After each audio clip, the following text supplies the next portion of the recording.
Check, check, check. So in these collaboration sessions, as I like to call them, I'm going to propose, just for sake of future, that we rotate who is sending out the emails and setting agendas and things.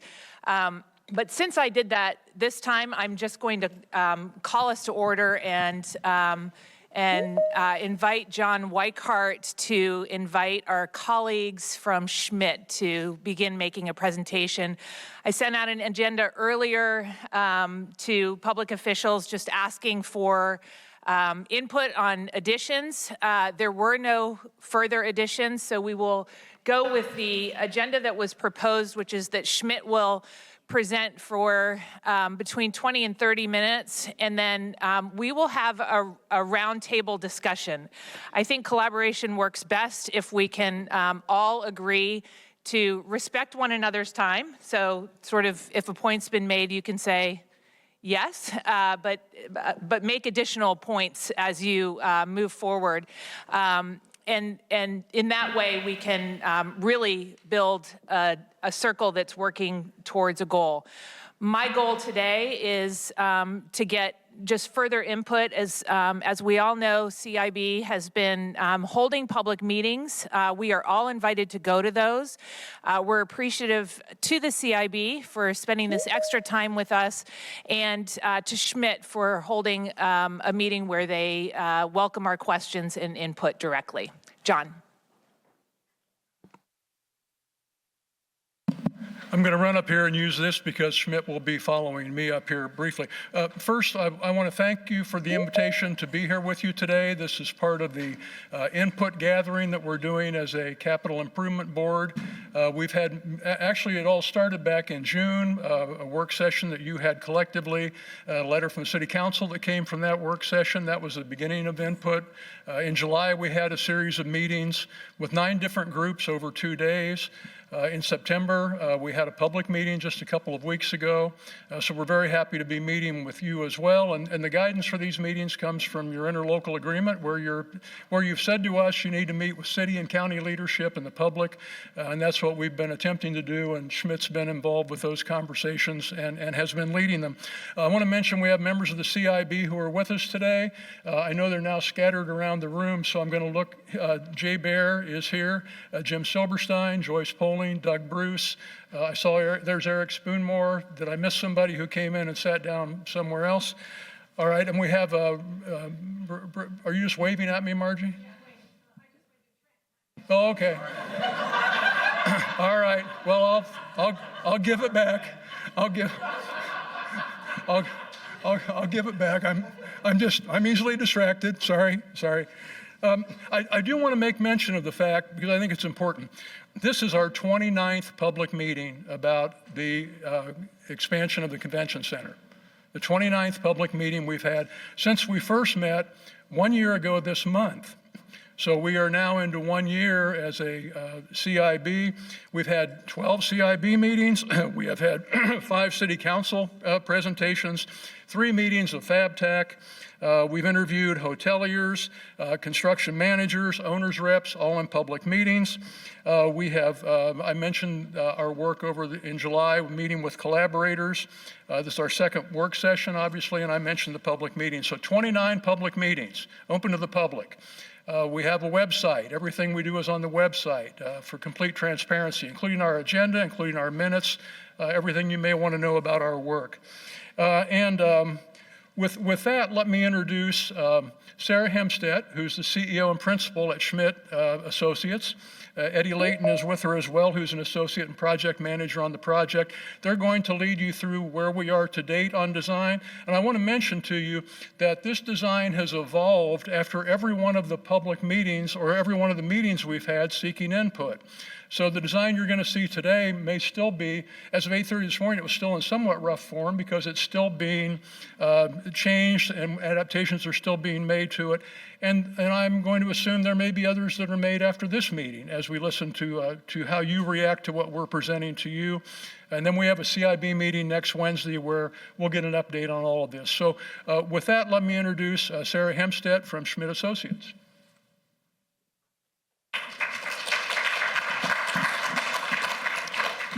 Thanks, everybody. And I want to acknowledge our partners at JS Held and Weddle Brothers. It's not just Schmidt folks, but yeah, wave JS Held and Weddle Brothers. It takes a cast of thousands of designers and contractors and owners, representatives to make projects like this happen. So I want to thank them for being here today. And I can assure you that the design will continue to change and iterate, because that is the process of design. And we are right now concluding a phase called schematic design. And the point of schematic design is to get all the pieces together and assembled, figure out the overall scope of the project, how those pieces start to go together. But the very next phase is design development, and it is for just exactly what it sounds like it's for. It's to continue to develop and iterate the design. So there's a long way to go, but we have come a long way. So our agenda today, I'm going to recap our project goals, talk about the design schedule, where we are and what's coming next, talking about the building program, that's the elements, all of the elements that will go into this building when it is complete. Talk about the public meeting and what happened at the public meeting, the very last one, great input, and then how it influenced what happened with the floor plans as they stand today, with the elevations as they stand today.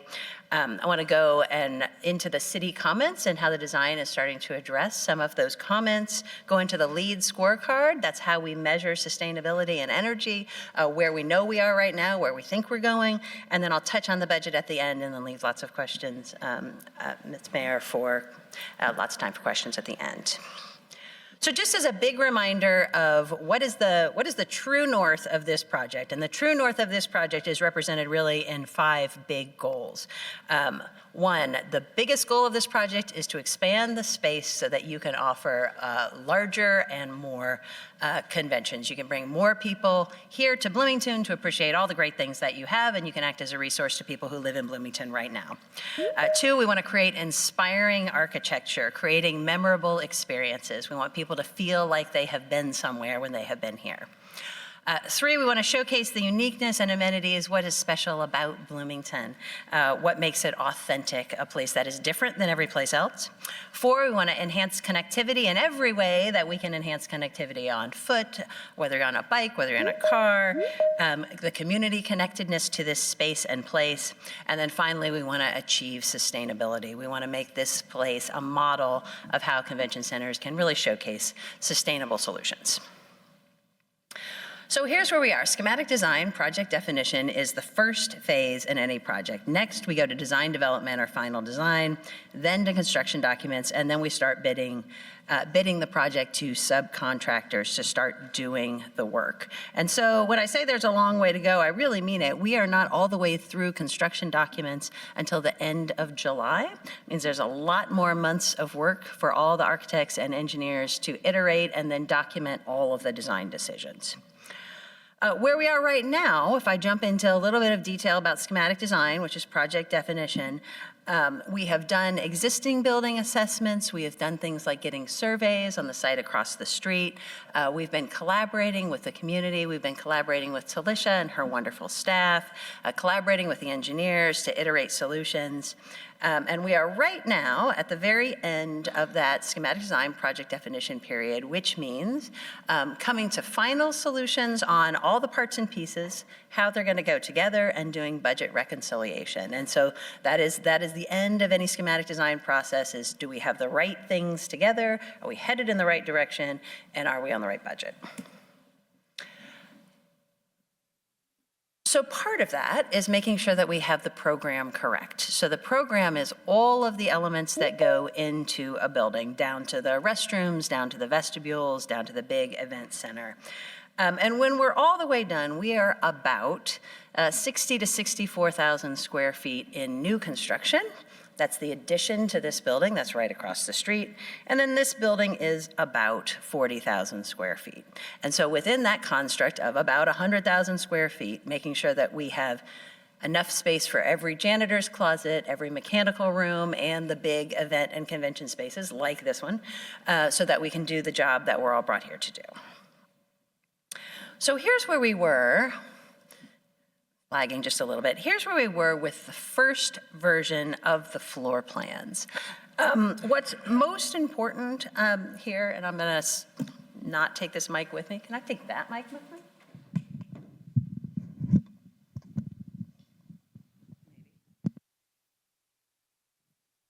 Hello. Okay. All right, I'm going to Vanna White this. What's most important about this building is that it is an addition and renovation that comes to one complete facility when we're all the way said and done. And when we talk about the building across the street, could whoever's running that make that go away? Thank you. What's most important about the building across the street is the core of that building is the exhibit space. That is most of the space that we're building across the street is one giant exhibit space that is tall enough that you can have basketball in that space, tall enough that you could have volleyball in that space, tall enough that you could drive a fire truck in that space if that was the convention you wanted to have. The firefighters union could have a conference in that space. And that space is subdividable so that it could go into a series of smaller spaces too, much like this room that we're in right now, except for with the newer, better version of these walls. So that is the main thing that happens across the street, with gathering and entry space in the yellow all the way around it, and support spaces behind it. So that's where we tuck in our delivery trucks, our semis, our garbage. That's where we have our brand new kitchen that serves both of these spaces, all of those tucked behind. In this building, really, fundamentally, it is going to stay in a space arrangement like it is right now. There are things we need to fix here. There's a little bit of money we need to spend here to do some upgrades. But fundamentally, this building can function like it does now.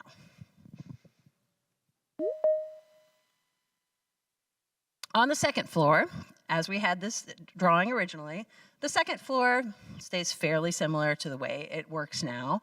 And we have a little bit of meeting room space on the other side. Here we have our bridge, and we were showing a new hallway, adding some flow space out of the big convention space here. That's where we left off on that floor plan. And it looked something like this, with a kind of complicated roof line, tilting up at the corners, welcoming visitors from both sides. What you see here in the back, that big box, that is the taller exhibit space behind. There's no reason for the public lobby space in front to be as tall, and so we were trying to drop that down to pedestrian scale. So that's what we took. Microphones, it's just too many. Okay, so that's what we took to the public meeting when we met several weeks ago, and we asked these two questions. So the convention center is a civic center. What are your thoughts on how to make it easier to use, better, more inviting? And then what are your thoughts on how we make this really authentic to Bloomington? And we got great feedback, and like at every public meeting, some of the feedback ends up being a little contradictory, but there were definitely through lines. One of the through lines was, where's the limestone? We're a place where limestone is significant and it is important, and this is a brick building, but there should be some limestone in the relationship. Where can we look at opportunities for public art and how that integrates into the space? Can we make it more pedestrian scale? Like, we appreciate that the lobby drops down lower than the big exhibit hall behind, but is there another way to think about taking that to a more pedestrian human scale? Is there another way we can connect with nature? We know we're going to fill up this entire block with building, but is there an opportunity for some green space? How do we make it contextual, more contextual with Bloomington downtown? And how do we make it Instagrammable and authentic? Where's the spot you're going to take your picture and know that you've been somewhere? All right, so now I'm going to have to walk over there with the thing. All right, that's okay. That's all right. All right, these are my 10,000 steps for the day. Okay, so with all of that in mind, the team went back to the drawing board and have started to make some changes. And I feel like this is a little hard to see here, but there's a couple really important changes that I want to point out. So one of the changes was, as we started to look at how do you create a place, how do you really create that center of gravity where people will gather, we started to question whether our lobby space all the way around the building really needed to be equal on all sides of the building, or whether we needed to take the big box of the exhibit space and move it off just a little bit to the side. It's super important that you have a way to circulate all the way around for lots of reasons, moving people, moving food, moving stuff. But when we push the box just a little bit, what ends up happening is we have a center of gravity that's starting to be created between the renovated half of the convention center and the new half, because we have extra space right on that corner where we can really do some interesting art integration. We can really open up into the streetscape, and we start to create really a sense that this is one building, not two. And so that's an important shift. Even though it seems small, I think it makes a huge difference. And the other thing we started to question when we did that, when we pushed over, could we start to make the second floor of the new facility of the new addition, start to have a better relationship with the existing building? And when we did that, when we pushed our box over, what that allowed us to do is gather all our meeting spaces right adjacent to the bridge, so that it would have a beautiful view to this half of our addition. And it lets us open up the corner so that we could have a roof garden there, an accessible roof garden on the second floor.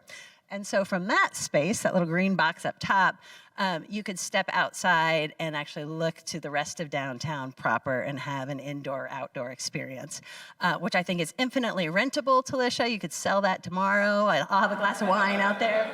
But it also starts to make this a very special space and place. The other thing we started to question is, when we're going to bring that new bridge to this building, do we really want to start cutting up our historic corner up at the very, very edge? It's such a nice space. And so we're looking at ways to bring our bridge just a little further down the building before we tie in and make that connection, which lets this beautiful facade stay pristine and be a beautiful facade, right? Which I think goes directly to authenticity, right? Like this is a real place, and we should protect it. So then next what we started to do was look at the elevations again and say, once we make those two big moves, hey, Eddie, can you just do thank you. You're the best. So next what we started to do was say, once we do those two things, what can we do with scale, and what can we do with greening the facility? And so we went back to the drawing board and said, okay, so if we integrate a green roof, a person space up on that level, what that allows us to do is really drop this corner. And so from that corner experience, as a pedestrian, you feel much better because you have a balcony space that is occupiable right here at this level. And also we can start to integrate new entrances, which drops that scale down and the canopy entrance down. And so it's more like 9 or 10 feet, and then another 4 feet to the next second floor before we jump up to the lobby level, before we jump up to the exhibit hall. I think that feels much better when it relates to this building, but it also feels much better as a pedestrian. We started to talk about if we have a butterfly roof, which is what this is showing, a butterfly roof, would the break in that roof be an opportunity to integrate both art and limestone? So could we take and make an element in that space where we have maybe Easter egg carvings, little ones that you find if you know what you're looking for. So we have shades, so we have shadow. And it's a nice break with the brick, which is going to be the same color, the same tone as this building. And so we start to pick up on the historic nature of what is here, but break it with limestone in the middle.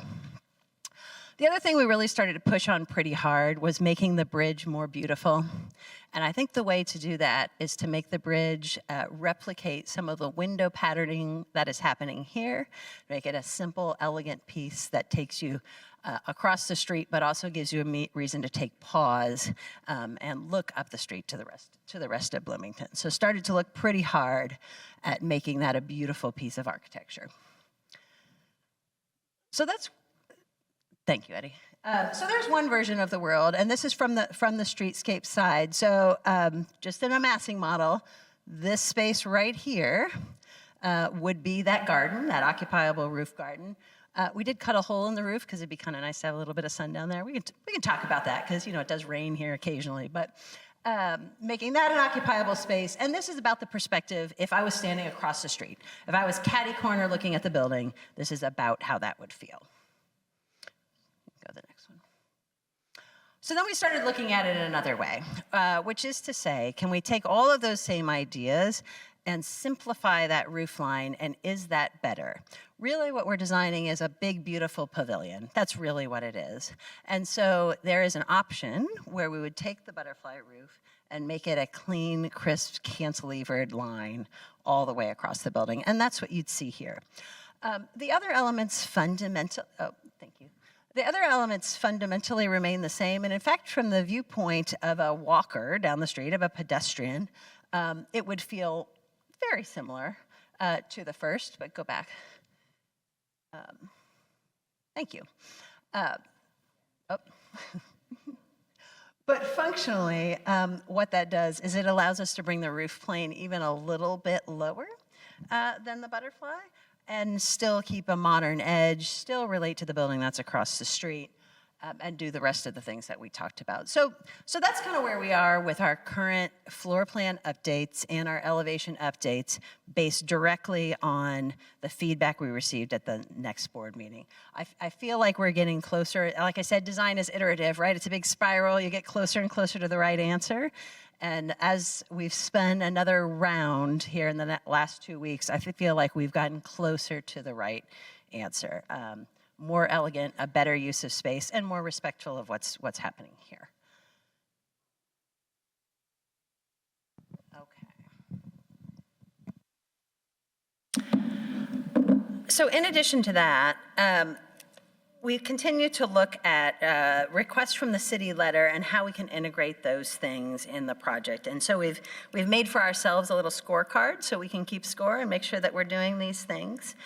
As you read through each of the items incorporated into the project, some of them are policy and procedures, which is well above the pay grade of any of our architects and engineers. But they are here in the green column if we have been directed by the CIB that they belong in the green column. But some of them are directly related to design. And those things we have been able fundamentally to accommodate most of. And so when you think about things like a compact urban form and trying to create things like community character through the main entrances and making those welcoming and human scale, with each iteration we're trying to get closer and closer to meeting the true core of that intent. I think one of the things that is pretty important to note here is that we are not adding new public parking as a part of this. We are lined up with the parking garage that is across the street. That was a specific request in the city letter that we're going to use the parking that we have to service this facility. And in fact, where you saw that limestone element, that is directly related to the parking garage that is across the street. So we're trying to be good neighbors. We're trying to build out the urban fabric and also acknowledge that these two things go together. Park here and then come to the convention here. I'll touch on LEED Silver or equivalent in just a moment. We are talking about roof space and what we can do with that roof space. And so that's one that was listed under sustainability. And so I've mentioned several times that we found a way to accommodate occupiable green roof space, which is going to be really cool. And just, I think, that one of those Instagrammable moments up on that space. We are also looking at additional green roof that is just green roof, as in not occupiable. We're not going to hang out there with our glass of wine green roof, but growing green roof. And there are two places that we're looking at the ability to do that. One is on the lower roof. As you go around the lobby space, that would be a good place to accommodate green roof. And perhaps over the service kitchen spaces in the back of the building. And so we're continuing to evaluate that. We definitely can use some, if not all, of those two spaces. There'll be some equipment where the kitchen is, right? There'll be exhaust fans and things, but we continue to try to evaluate how we can put those things in that space. The space we probably want to avoid is the big roof of the exhibit hall for green roof, and it's for this reason. Green roofs are heavy. They take water, they're great, but in a long span structure, I'm going to try to avoid putting additional weight on that structure if I possibly can. But we have other places we can accommodate it. In terms of the items that we're evaluating further, one is how the programming is going to work. And again, that's working with Talisha, working with staff on how that programming is going to work. And I should jump back to say one of the things, one of the requests has been fossil fuels, to be very careful about fossil fuels. And the last time I was asked this question, I hedged on the answer because of the kitchen. However, I'm very pleased to say that in the last few weeks, we've spent some time with the kitchen designers, spent some time with kitchen staff, and everybody's comfortable that we can go with all electric equipment there as well, which means I believe that we're going to be able to meet this goal and have an all electric building, which is pretty exciting. The one element that you'll see that is different than the request in the letter is the sky bridge, and I'll touch on that just briefly. That sky bridge is there in order to connect the addition and the existing building and make them operate as one. Our new kitchen will be on the other side of the street, and so that bridge is the pathway to bring food and equipment from one side of the street to the other. But everything else we should be able to accommodate. When we look at HVAC, the engineers have been hard at work as well with LEED Silver as the minimum, as the foundation. The HVAC system becomes tremendously important. It gets us so many points on the LEED scorecard. And so right now, it looks like we're kind of Goldilocksing it. We don't want too small, we don't want too big. I think option 2, which is a highly efficient system with electric boilers, is probably the way that this new facility will go, which will get us a decent amount of points in the LEED scorecard, which will be sustainable and will be less expensive than option 3. We continue to go down this path. Option 3 is slightly more efficient, so if we can afford it within our budget, we'll continue to look at that as well. So this is the LEED scorecard for anyone who has not spent a lot of time with it. And this, again, is our placeholder that we are tracking as we go. We redo it every month. I realize it's very difficult to read. So right now we are scoring at, our preliminary scoring reads a LEED Silver. But there are enough potential points in the yellow column that we maybe could eke it up, maybe to a LEED Gold. We'll continue to keep track of this and see where we can provide things that will be of use to Talisha, to her staff, to the citizens of Bloomington, to our convention attendees that fit within our budget and that get us points. There are some that are kind of easy. As an example, providing a shower, which is just a really good thing to do for Talisha's staff. If you provide that with bike racks, staff can ride to work, they can shower, that'll get you a LEED point. So things like that where we can accommodate them easily, we're gonna try to get those points in. And then all of it obviously needs to come into budget. And so that's where we are right now, is taking the new changes that we've made over the last 2 weeks, working with Weddle, working with the design team to go through the budget in its totality, figure out where we are, figure out what are must-haves, what are things we really wanted to do, but maybe don't make much sense because they don't fit in the budget, and then go from there. All right, I think I'm right on my 20 minutes. So I'm gonna stop and open it up for questions.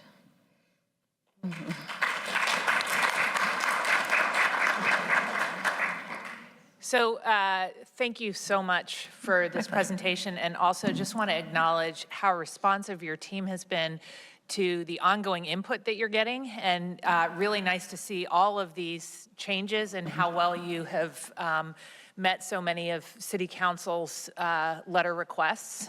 Really appreciate that. Just a reminder to this group, the CIB is charged with making all of the decisions. So our work today is to ask questions, discover interest points, additional feedback I'm sure would be welcome. And we're scheduled to have about 30 minutes for this. That will take us over time though. And so I just want to acknowledge that and open it to questions.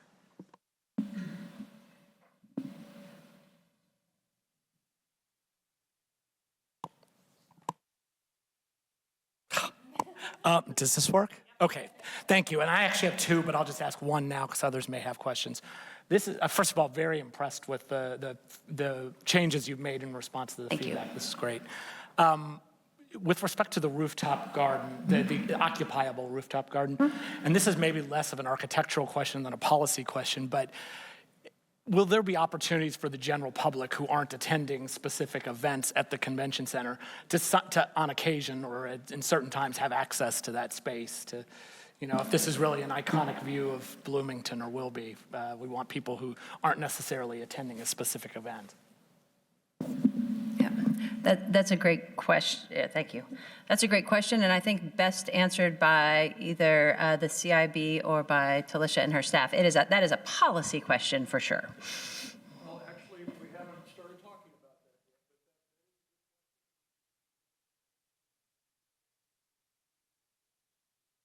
that yet. Thank you. Isabel. I wanted to, first of all, I love the changes since the last time. Yes, great job. The interaction with the Beeline Trail is a concern, and I wonder if you could speak to how the convention center will interact with that, especially with now that the skywalk is probably going to come further south. That's a great question. So we're exploring two different ways of interacting with the Beeline Trail, and there are two different kind of opinions about it. One is that through the west side of this building, there might be some opportunity to create connectivity there. So that is an option. There are complexities with that option in that the delivery to this kitchen, which is going to remain in some form, happens right there. And I love not having public interact with like deliveries and knives and things. I love not doing that. So if I can keep the public away from my kitchen back of house, I would love to do that.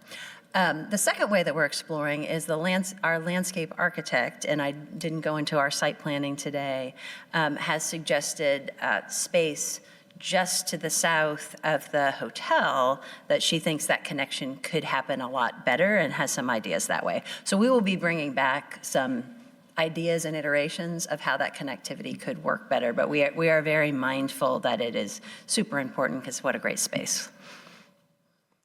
I'll just share briefly related that I attended the Mayor's Institute on City Design earlier this year and had them look at the segment of Beeline Trail that goes from Hopewell up to Trades, and would like the opportunity to meet with CIB just during one of your usual meetings to share what I learned. Obviously, public's always invited to that, and talk about what the city's role of developing the Beeline is, and also how to incorporate anything into design of building. But also, I think if the hotel ends up going, you know, anywhere along the trail, we'll want to talk to the hotelier that the CIB selects. We'd be happy to put that on the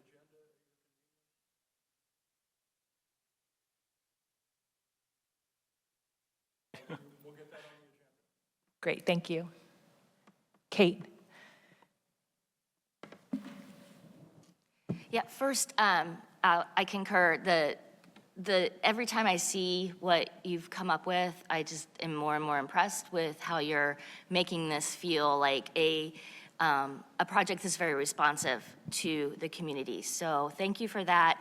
And I just want to also give a shout out to the CIB, who we just said go, and it's been amazing to watch you work. And as someone who sits on a lot of boards and commissions and in a lot of government meetings, it's refreshing to see you work.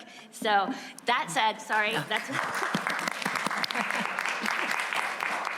my question is probably just reveals my maybe lack of attention to the discussions, but I'm wondering, with an all-electric building, which is great, has there been consideration to solar on that maybe main roof part?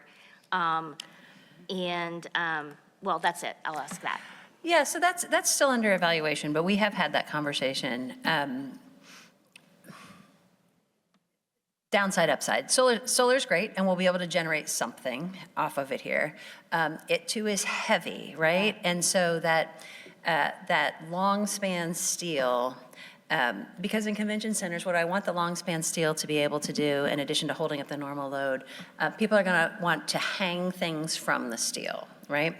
So some people might want to hang their fire truck from the steel or whatever. That actually that happens, right? At the Indianapolis Convention Center, it happens, and so I am cautious about over-promising how much weight I want to put on that roof because of how much weight will be beneath it. That said, the lower roofs could be an opportunity for solar. But that would be a trade with the green roof, right? And so it's being explored is the short answer, I guess the long answer to the question. Right now, we are not showing solar panels. So an option could be to have part of the building solar ready, which might be, again, that Goldilocks is, okay, if we're not ready to commit to solar right now, what could we do, maybe even on part of this building, to make it solar ready so we could get something for that. Thank you. Isaac? Hello. Also, just reiterating what all my colleagues have said. First, thank you to the CIB for the amazing work that they've done, and thank you for these, I think, very inspiring designs. I'm really glad that we're heading with the pavilion look. It's beautiful. I have a question, and I have to preface this with saying that I'm a big Skywalk fan. Okay, both because I love Star Wars, but also I just think skywalks are generally iconic. But being the college town that we are, what's the clearance from the road to the skywalk, and what are we going to do to make sure that that it doesn't become iconic for stopping lots of U-Hauls? That's our Instagrammable moment, right? Right. So the clearance will be led by a couple different things. One, there are road standards that will have to be higher than in order to clear, and then two, we need to hit the second floor that is here and the second floor that is across the road. So my gut says we're going to be at least 15 feet in the air, if not higher than that.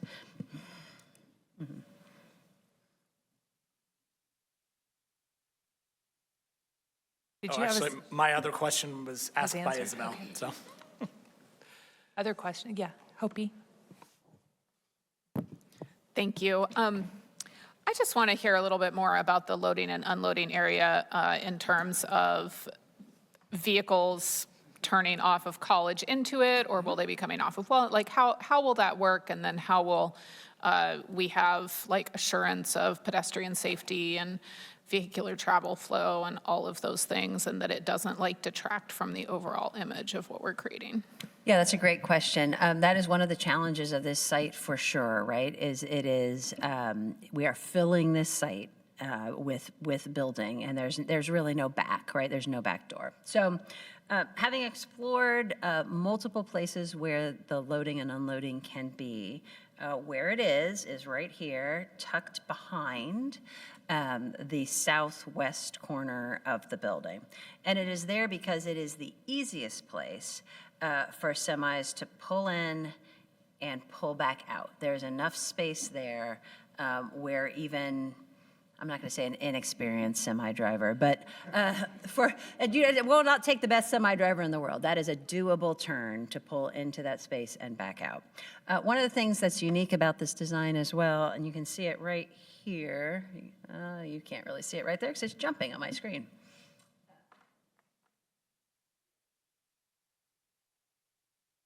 Is that we're also designing the facility so that you can pull all the way into the facility and drive on the floor of the exhibit hall, which will make some of the complicated loading and unloading actually be able to happen in the exhibit hall itself.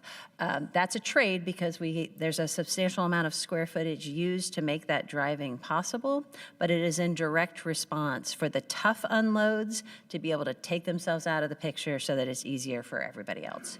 We also have multiple semi-loading docks in that space, and so we can load 3 and drive 1 in simultaneously, as well as having regular docks for just box trucks so that they can load while that's happening. All of that is buried behind Convention Center wall. And so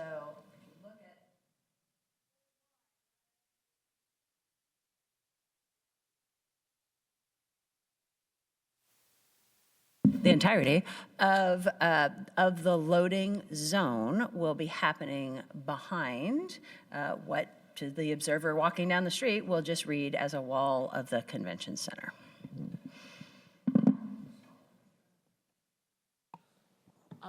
Just as a quick follow-up, because I think, is that an alley platted over there? So is the entrance to that space actually going to be on both sides? I guess I'm interested in the future, I don't know if you have it on the slide, of just kind of an overview of what that street area would look like there. Yeah, thanks, Eddie. That'll get me there.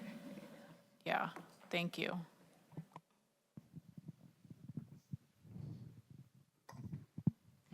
Thanks. Yeah. So,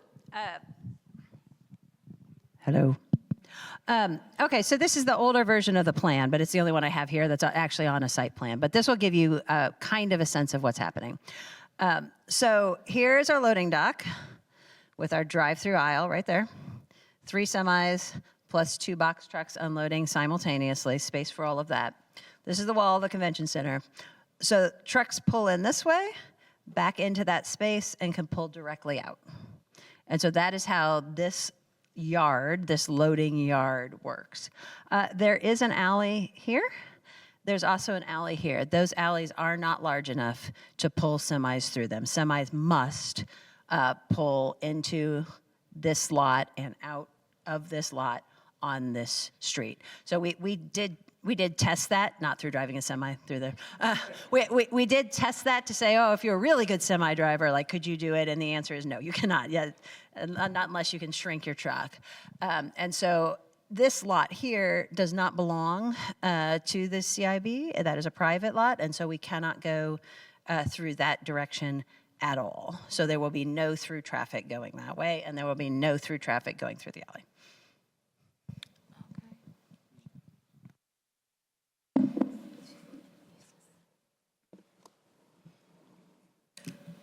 I have a question about the roof, and I know you said that the butterfly configuration was not the current plan, but I thought the sawtooth design of showers was iconic for Bloomington, and I would urge you to give serious consideration to the possibility of adding 1 or 2 or 3 tooths.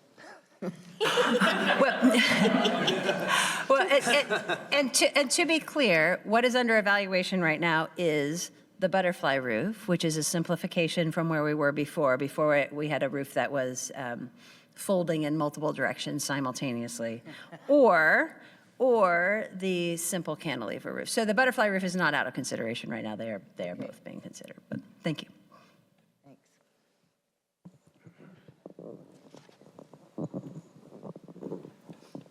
This is more of a comment, not a question. There's been discussion in Bloomington about making both College and Walnut Streets two-way streets, and I think that we need to be mindful of the fact that this is going to operate much better if College stays a one-way street. Thank you. Isabel, do you have a question? I wanted to make sure there weren't first-round questions. Did Peter, go ahead. Let me ask a quick one. So there's been a lot of conversation to the CIB about a hotel on adjacent to this site. I know a presentation was made in September to the CIB. Are there any updates that we should know about in terms of architectural renderings of how that's going to connect, or any new information that is available at this time?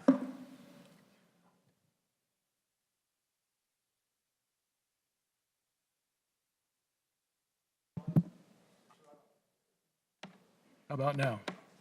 Still not? Maybe. Oh, it is? Okay. Yeah, we interviewed 3 hotel developers in September. They made presentations. What we were very interested in was, as we told them what sites were available for development, how they reacted to that. We just had that meeting with them. We are evaluating those presentations. We intend to meet. We have a hotel evaluation group. We intend to meet prior to our CIB meeting next week to kind of process through what we heard, to see how close we are to making a recommendation about one of those developers. I can tell you that, which I think is an exciting development, that their greatest interest was in the Bunger-Robertson property. And it seems to me that if we're able to work with the RDC and the city and a hotelier, that's a wonderful solution for all of us. So we'll see where we are with that, but we're still in the midst of evaluating that. Well, thank you. And you know, the media coverage of that was exceptional from the Herald Times. It went through and talked about some of the environmental standards that could be met there too. So we're excited to see how that's going to move forward. And it comes back to a question about the Beeline Trail, because depending on where that hotel locates, there's can be great connectivity to the Beeline Trail depending on where they actually build that hotel. Absolutely. Thank you. Jennifer, did you have your hand up prior? No, okay. So anybody else with first round? Okay, I think Jeff and then Isabel have second round.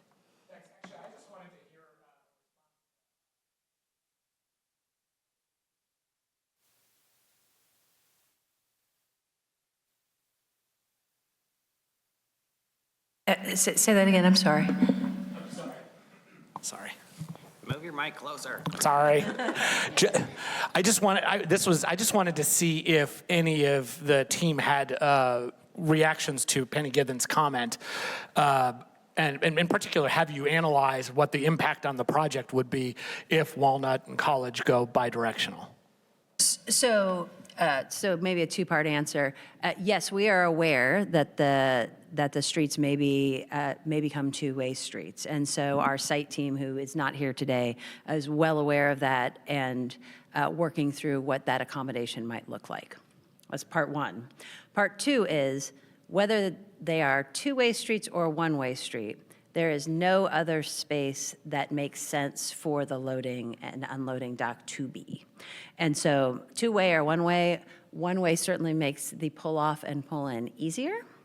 But if it was two-way, I still wouldn't have another space to put that loading yard. And so that's maybe not the answer everybody hoped for, that there's a perfect solution otherwise, but there is not. We have looked at every corner we could look to place that lot, and it A, isn't appropriate on the other corners that are available, and B, it would not work.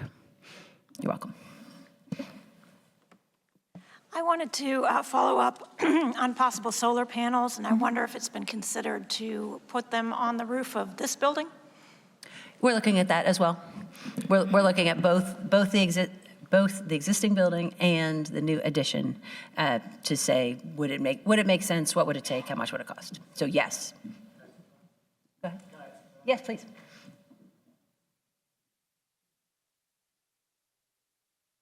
Eddie, yeah. You might want to stand up. Yep. No, it's on. To add more information to that, what our engineers were actually specifically looking at with vendors is the area of roof, both on this building and the high roof of the new building, and what that payback would be, so we can evaluate all from first cost and operational cost, return on investment sort of thing. What is the best option for that? So we definitely are reviewing that. Thanks, Eddie. Peter? Thank you. So I have a question about electric vehicle charging stations. With the parking garage so close, and there's electric vehicle charging stations there, will there be EVCSs on site in the plans now, or will those be relegated to street or? So there is no additional parking on the site across the street for just you and me as conference attendees. There is drop-off space, but there are zero additional parking spaces of any kind, because we are fundamentally filling the entire space with streetscape, expanded sidewalks, street trees, building. Thank you. I'll just follow up to that question that my take on parking at this point is that we're really going to have to look at it in an iterative way, as we are with design. That 4th Street parking garage doesn't even come close to being able to park the number of participants in a convention here. And frankly, there are days that our city is pretty much filling it up. So we will, as the surface lots begin to get filled, I think we're going to have to continue conversations about where are we putting cars and how do we get people to the convention center.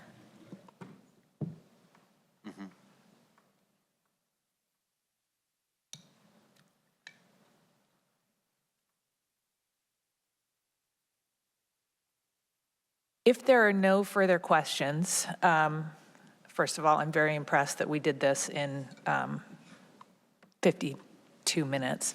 Well done. And we're just taking notes from the CIB on efficiency now, I think, so thank you to you all. I want to say thank you to John Weichart for his leadership and all the members of the CIB.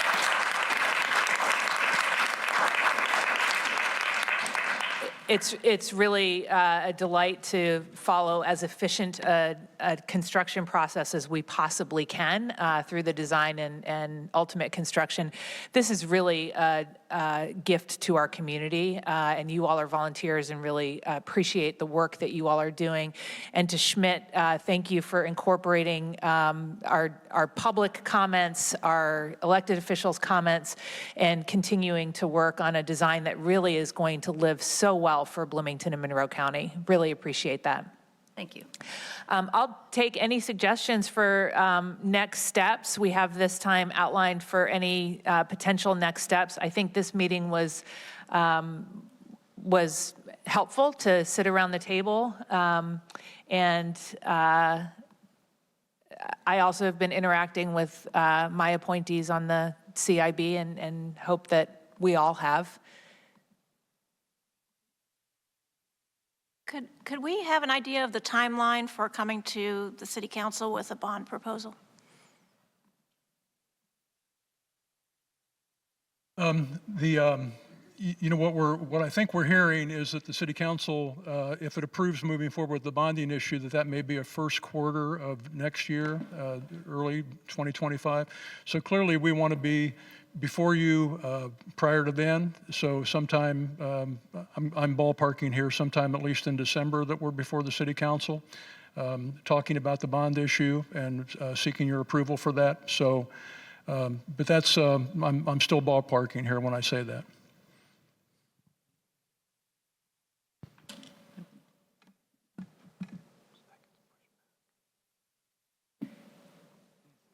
I'll just propose that that we each interact with our appointees on the CIB as needed, attend those meetings, and be grateful for the service that they're providing. I'll also just reiterate something that was discussed after our last meeting like this, which is that we have many topics that it would be helpful to get elected officials sitting around the table and collaborating on in this fashion. And so I would enthusiastically attend meetings like this on issues that are facing our entire community. And I know many share that. And so I have energy for organizing them. I don't need to lead them per se, but I think the collaboration effort is key to serving our constituents very well. I think we can close the meeting. Oh, John? Oh, I just want to mention again, our next public meeting is next Wednesday, October 9th, here in this building at 3 p.m. And if I may, first I want to apologize to JS Held and to Weddle, because you can make a note to introduce people, but if you don't bother to read it, it doesn't do you any good to have made the note. We're glad you're here. Secondly, I want to say, and I've mentioned this at most of our meetings, we've created a BEAD advisory group, the Bloomington Entertainment and Arts District group, to help us work with the architects moving forward with design. Jen from Clash Gallery, I see her here. She's an artist and owner of Clash Gallery. She's one of the members of that board, chaired by Galen Cassidy at the Uptown. And last week I had an opportunity to meet with the Bloomington Arts Commission and talk with them about this project, because 1% obviously of the money involved in construction of this project is for the arts. I'm not going to be involved in how we put art in this building, but people who know about art need to be involved in how we put art in this building. So we are one of 11 cultural districts in the state of Indiana, and the Bead District, we want to resurrect that. We want to empower that with this building, and we want to make sure that the Arts Commission is involved. So I just wanted to mention that as well. And thank you all for your time. Thank you all. Have a great Tuesday.